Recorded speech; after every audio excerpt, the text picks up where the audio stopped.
ቆመ ብሄድክ ቁጥር የመቆም እንትንን እየገደልከው ነው የምትሄደው ተብያለሁ። አይድንም ማለት አሁን አብዛኛው ነገሮች እያደረኳቸው ያለሁት ከሐኪም ትእዛዝ ውጭ ነው እኮ። የሚጮሁት እኮ እነማን ናቸው? የሚጮሁት እህቶቼ እና አንቺ ዝም ብለሻል ስትል አይ የሚጮህ ሰው እግዚአብሔር ስላዘጋጀልኝ እኔ ቀስ ብዬ በስለት አንገቱ አካባቢ ተወጋ። ስሙን ቢመጣ እዚህ ጋርና ቢጸልይልኝ ታሜ ይድናል ይነሳል የሚል እንትን ነበረኝና እንዳትለፊ እኔ ሞታለሁ። እዚህ ዶክተሮቹ መተው እንደምሞት ነው የሚናገሩት። እንግሊዘኛ ማልሰማ እየመሰላቸው ያወራሉ። ከዛ ጋር ሁለት ሰው እዚህ ጋር ሁለት ሰው በፎጣ ነበረ የምናነሳው። ጌታ ሆይ ከዚህ ነገር በምንም ምክንያት አድርጋ አውጣኝ ነበር።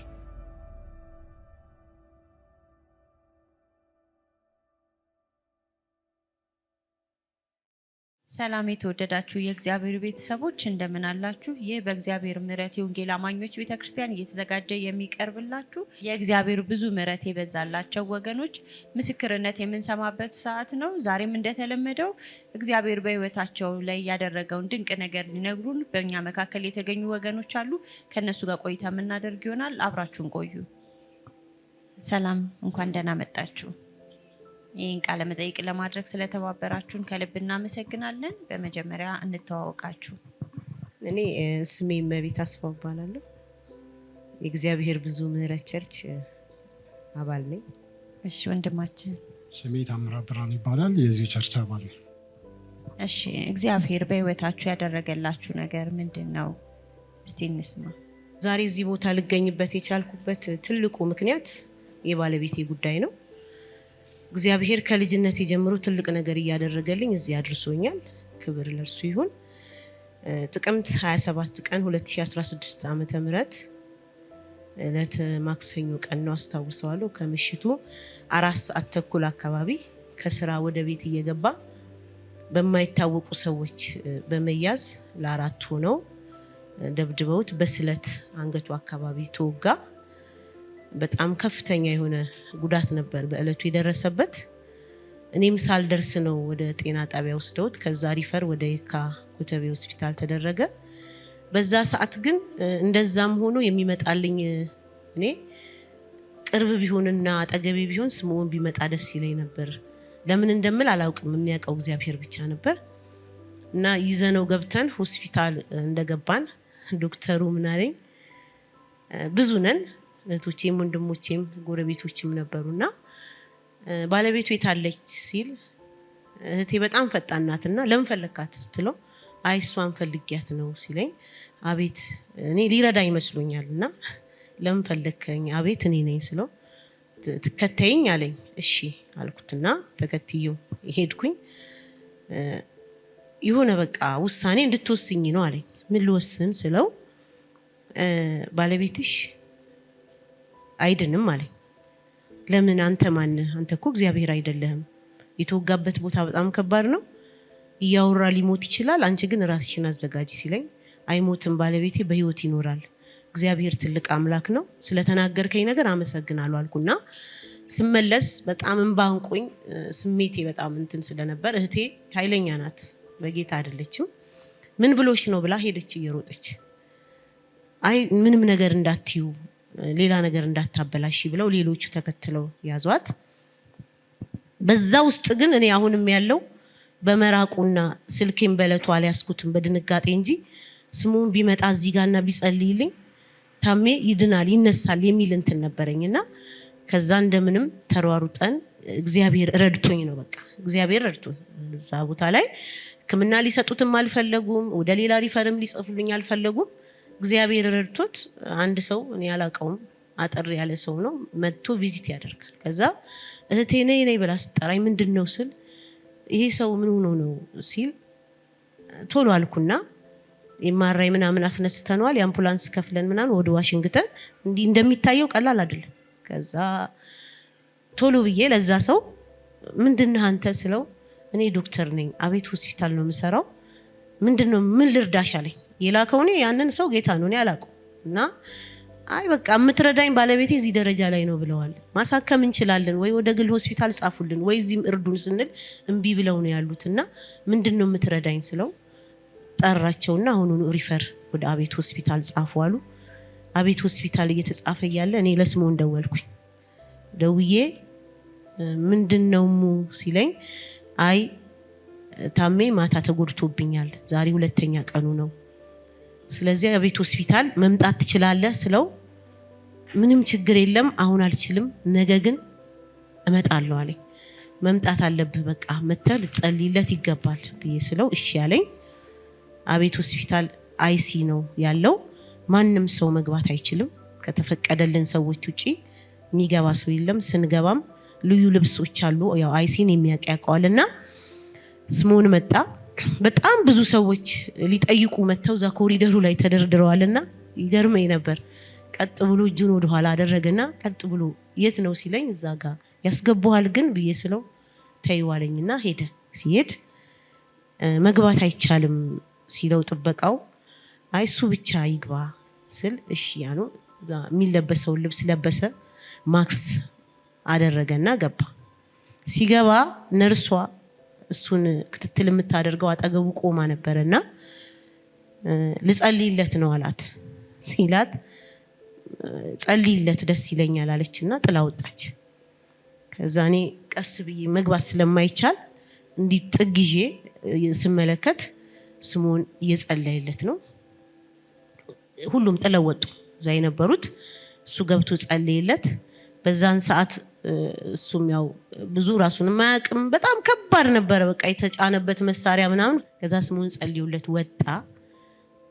ከወጣ በኋላ እጄን ጨበጠኝና ታሜ በህይወት ይኖራል አይሞትም፣ ከዚህም ይወጣል፣ ለእግዚአብሔር ክብር አንቺም የእግዚአብሔርን ክብር ትናገሪያለሽ፣ እግዚአብሔር ይረዳናል፣ አይሞትም አለኝ።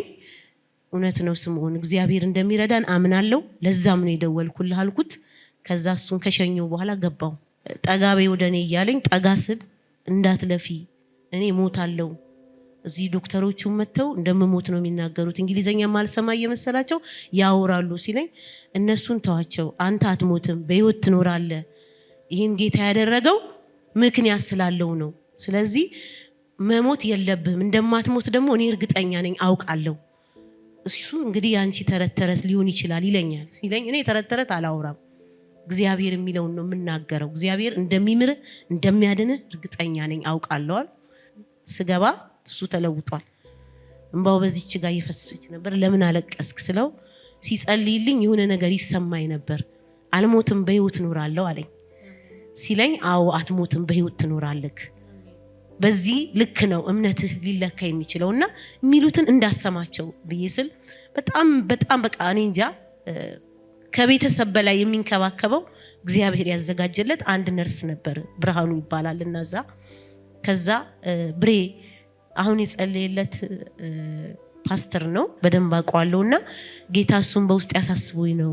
ትቃወም ነበር ምናምን ስለው አልቃወም፣ እሱ ጸልዩ ከሄደ በኋላ እንዲያውም ታሜ በረታ፣ ታሜ ይድናል፣ እንደሚድን እኔም ተስፋ አለኝ ብሎ በጣም ይንከባከበዋል። በዛው ልክ የነበረው የበሽታው ኬስ ከባድ ነው።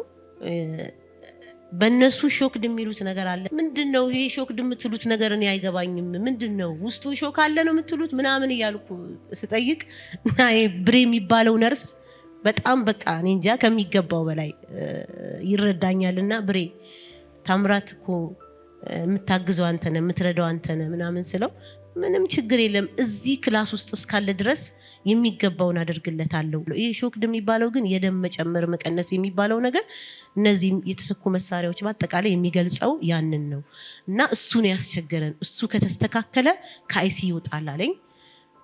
ያው ተጸልዮለታል። እኔ ሙሉ እምነት አለኝ እግዚአብሔር እንደሚያድነው ተስፋ አለኝ።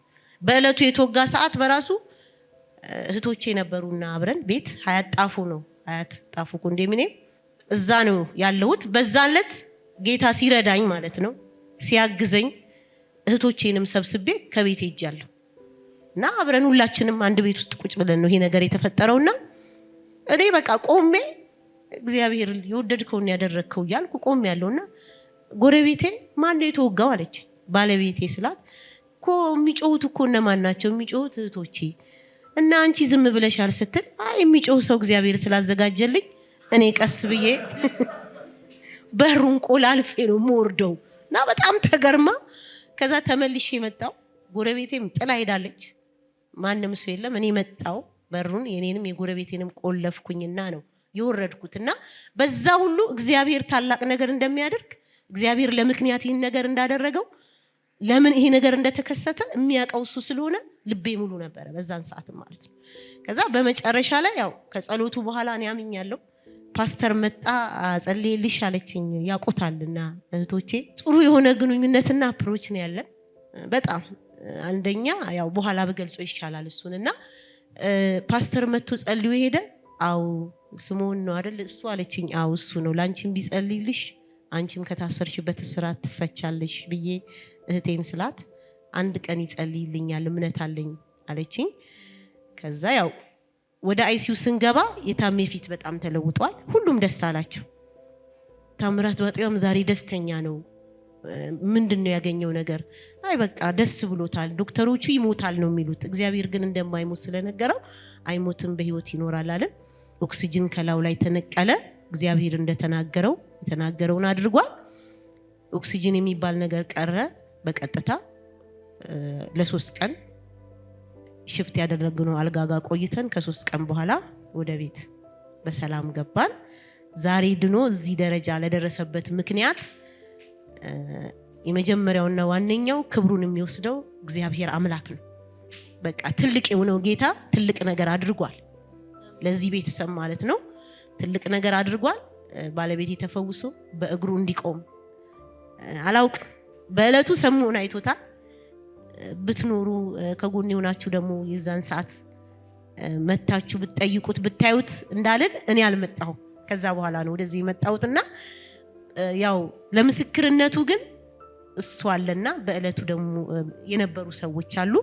ታምራትን ለማንሳት ከዛ ጋር 2 ሰው ከዚህ ጋር 2 ሰው ቆሞ ከግራና ከቀኝ 2 ሰው ይቆምና በፎጣ ነበር የምናነሳው። በፎጣ አንስተ ነው እህቶቼ እንደ ግርግዳ ወይም እንደ መደገፊያ ተደግፈው ቁጭ ብለው ነበር ምግብ የሚጎርሰው የሚበላው የሚጠጣው። እግዚአብሔር ለእኔና ለባለቤቴ እንዲሁም ከአብራካችን ጌታ ለሰጠን ልጆች ተአምር አድርጎልናል፣ ድንቅ አድርጎልናል። የመጀመሪያው በቃ እኔ አላውቅም፣ እግዚአብሔር ነው የሚያውቀው። ልክ የወደቀ ቀን ነው ስምዖንን ያሰብኩት። ያን ያደረኩበት ምክንያት ምንድነው? ጳጉሜ ወር አካባቢ ይሁን ወይም ጳጉሜ ወይም ሐምሌ ውስጥ ብቻ ነሐሴ መጨረሻ አካባቢ ይሁን አላውቅም፣ ስምዖን በተደጋጋሚ ይደውልልኝ ነበር እና ሲደውልልኝ እፈልግሻለሁ አለኝ። ሲለኝ ስራችንን በጣም ያውቀዋል እሱ። አሁን ያለውበት የስራ ታይም ነው። እሺ እመጣለሁ አልኩት። ስልኩን ዘጋሁት። በዛን ወቅት እንግዲህ ለስምዖን ጌታ ምን እንዳሳየው ወይ ምንም እንደተናገረው አላውቅም። መልእክት ይኖረን ነበር ብዬ ነው ማስበውና እግዚአብሔር ግን በምንም ይሁን በምንም ታላቅ ነገር አድርጎልን ፈውሶት በድጋሚ መጣ ቸርች። ሲመጣ እዚህ በክራንች ነበር የሚመጣው። መጥቶ የመጣ ቀን አስታውሳለሁ። ላቡ እስኪ ልሞክር ብሎ ጠብ እያለ ላቡ እዚህ ደረስን። ቆመ፣ ተጸለየለት፣ ሄደ። ከዛም በኋላ ያው ክራንቹንም ጥሎ አሁን በዚህ ዱላ ነገ ደግሞ ይህን ዱላ ጥሎ እግዚአብሔር እንደተናገረው እንደ ቃሉ ሙሉ ጤንነቱ ተመልሶ ሌላ ምስክርነት እንደምመሰክር ሙሉ ተስፋ አለኝ። ጌታ ይረዳኛል። ይሞታል የተባለ በዶክተሮች ተስፋ የተቆረጠበት ሰው ነበር። በእግዚአብሔር እርዳታና በጌታ ቸርነት እንግዲህ ዛሬን ቆመሃል ማለት ነውና ከሙሉ ፓራላይዝድ ድነክ በዚህ ሁኔታ አለክ። እስቲ ስለነበረው ነገር አጠር አድርገህ ጥቂት ነገር በለን።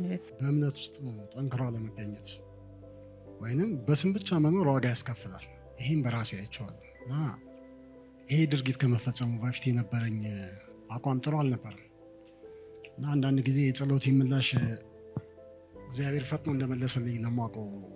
የምሄድበት መንገድ ጥሩ ስላልነበረ ጥቅምት 27 2016 ነው ቀን ላይ ጌታ ሆይ ከዚህ ነገር በምንም ምክንያት አድርገህ አውጣኝ ነበር። ጥሩ አካሄድ ውስጥ አልነበርኩም። ክርስትና የሚወደው መንገድ ውስጥ አልነበርኩም። የዛኑ ቀን ማታ ነው 3:30 ምናምን ከሰርቪስ ወርጄ ወደ ቤት ስመጣ ነው ለ4 ሆነው ይዘውኝ በጭቤ ወጉኝ እና የመጀመሪያ ሆስፒታል የገባሁበት ቦታ ላይ ማንም የማያውቀኝ ሰው ነው አንስቶ የወሰደኝ። እነሱም በወቅቱ አልደረሱም ነበር። የካ ኮተቤ ተኝቼ እነሱ ከደረሱ በኋላ ሐኪሞች ይንሾካሸካሉ። ለሷ በጆሮዬ ይሰማዋል። አይድንም፣ ተስፋ የለውም፣ ተዘጋጅ ሲላት አሁን ኮማ ውስጥም የመግባት ሁኔታ አልነበረም። የመጀመሪያው እንትን እዛ ምንም አይነት እርዳታ ሳያደርጉልኝ አደርኩ አልኩኝ። ደሜ እየፈሰሰ ሄዱ ነው። አቤት ስገባ ብዙ ነገሮቼ ይሄ የመንቃት የመሞት እንትን ነበር ነበር እና ሁኔታዎቹን አብዛኛውን እሷ ገልጸዋለች። በወቅቱ አስታውሳለሁ ስምዖን መጥቶ የሆነ የለም በመንቃት በመሄድ መካከል ማለት ነው ከጸለይልኝ በኋላ ደግሞ ውስጤ በጣም እንትን ነበር ጥሩ ነገሮች የካኮቴ ገብቼ ከማየው አንጻር እኔ በገባው በማግስቱ የሚሞት ሰው አለ እዛ ከጎኔ የተኛ እነዛን ነገሮች ሳይ ሰው ነኝና ተስፋ ወደ መቁረጥ ውስጥ ገብቼ ነበር። እሱ መጥቶ ደግሞ ሲጸልይልኝ የሆነ ውስጤ በጣም ጥሩ ሆነ። ቀደም የገለጸቻቸው አንድ እህት አለች፣ አንድ ወንድምም አለ፣ ክርስቲያኖች ናቸው። በብዙ ነገሮች ያግዙኝ ነበር። በተለይ ሴቷ መቼም የማረሳ ልጅ ነች። በምትዘምርበት ሰዓት ላይ ሆስፒታል መኖሬን ሁሉ ረሳው ነበር። ትልቁ ነገር ምንድነው? ስምዖን መጥቶ ከጸለየልኝ በኋላ ውስጤ በተስፋ ተሞላ። ከዛ በኋላ ብዙ ነገሮቼ ድል በድል ላይ የተሻገሩ ናቸው። አሁን ዛሬ ቆሜ ታዩኛላችሁ። ሐኪም የመጨረሻ ውጤት የሰጠኝ ምንድነው? ታምራ ከዚህ በኋላ አንተ ፓራላይዝድ ነህ። ምክንያቱም ከሆስፒታሉ ስወጣ አራቱ ሙሉ አካል አይሰራም ከአንገቴ በስተቀር። ቅድም እንዳለችው በአንሶላ ነው የሚያገላብጡኝ፣ በሰው ድጋፍ ነው የሚሄደው እና ሐኪም የመጨረሻ የሰጠኝ ውጤት ደግሞ ከዚህ በኋላ አንተ ፓራላይዝድ ነህ። ይህንን አምነህ ተቀብለህ በዊልቸር ላይ ስራ እንኳን የምትሰራ ከሆነ በዊልቸር ላይ ተንቀሳቅሰህ እንድትሰራ ሲለኝ አይሆንም ነው ያልኩት። መቼም ፓራላይዝድ አልሆንም፣ እግዚአብሔር ካለ እኔ ፓራላይዝድ አልሆንም አልኩ። አሁን አብዛኛው ነገሮች እያደረግኳቸው ያለሁት ከሐኪም ትእዛዝ ውጭ ነው። ምክንያቱም ቆሜ እንዳልሄድ መክረውኛል። ቆመ በሄድክ ቁጥር የመቆም እንትንን እየገደልከው ነው የምትሄደው ተብያለሁ። ቀደም እንዳለችው በዊልቸር ነበር የሚሄደው። ከዊልቸር ወደ 4 እግር፣ ከ4 እግር በክራንች፣ ከክራንች ደግሞ ዛሬ በዚህ ነገ ደግሞ ቆሜ እንደሚሄድ ሙሉ ተስፋ አለኝ። እግዚአብሔር ደግሞ ይህንን መቼም አይከለክለኝም። ፓስተር ስምዖን ትልቅ ነገር አድርጎልኛል። ሌላ ምንድን ነው? ቀደም ባለቤቴ እንደገለጸችው አንዳንድ ጊዜ ሰዎች በምድር ላይ ስንኖር ከእምነታችን ይልቅ የዓለም ኮተት ጊዜያዊ ነገር እናስቀድማለን። አሁን ቁጭ ብዬ ስነግረኝ እንደዚህ ጨቀጭቀኝ ነበር፣ ነይ ይለኝ ነበር ስትለኝ እግዚአብሔር ሊናገረን የነበረው ነገር ነበር። ቀድመሽ ያኔ ሄደሽ ቢሆን ኖሮ ይሄ ነገር ባልተከሰተ እላታለሁ። ምክንያቱም ቀድም የነገርኳቸው አሁን መዘርዘሩ ስለማያስፈልግ ነው። የእኔ ክርስትና ህይወት የነበረበት መስመር ጥሩ አልነበረም እና በወቅቱ ያኔ ስምዖን በጠራ ሰዓት ብትመጣ አልነበረም ማለት ነው። የተላከ መልእክት ሸሸን፣ ዋጋ ከፈልንበት።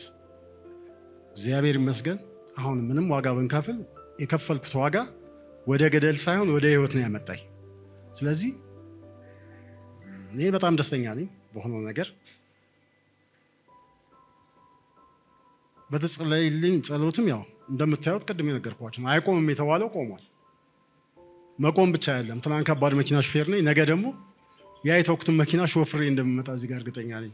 ስለዚህ ይህን ያደረገው እግዚአብሔር ክብሩን ይውሰድ።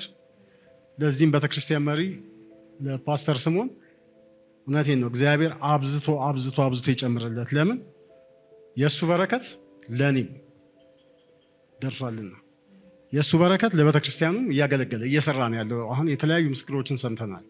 ስለዚህ እግዚአብሔር ባለው ላይ ይጨምርለት። እኔ የተደረገልኝ ይህን ነው። አመሰግናለሁ። እስቲ የታችን ማስተላለፍ የምትፈልጊው መልእክት ካለ ድል ስጥሽ። ማስተላለፍ የምፈልገው ነገር እግዚአብሔር በአንድም በሌላ መንገድ ይናገራል። ባለቤቴም ደግሞታል። ቀና፣ በጣም ሩሩ፣ ቸር፣ የዋህ በእውነት ነው የምላችሁ። አብረን በሰራንባቸው ዘመኖች አንድ ወቅት ላይ 2013 ዓመተ ምህረት ሌላ ማስታውሰው ውድድር መጣ እና 5 ነን። 5ታችን በሚገርም ነው ምሳ የምንበለው አንድ ላይ ነው፣ የምንወጣው የምንገባው አንድ ላይ ነውና በጣም ብዙ ትምህርት ቤቶች ይቀኑብን ነበር በእኛ ህብረት እና በዛ አጋጣሚ ውድድሩ ሲመጣ ስምዖን ምን አለ? 5ታችንም እናልፋለን ግን አንድ ላይ አንሆንም እንበታተናለን አለ። እግዚአብሔር በስምዖን በኩል የተናገረውን ነገር አደረገ። ትክክል ነበር።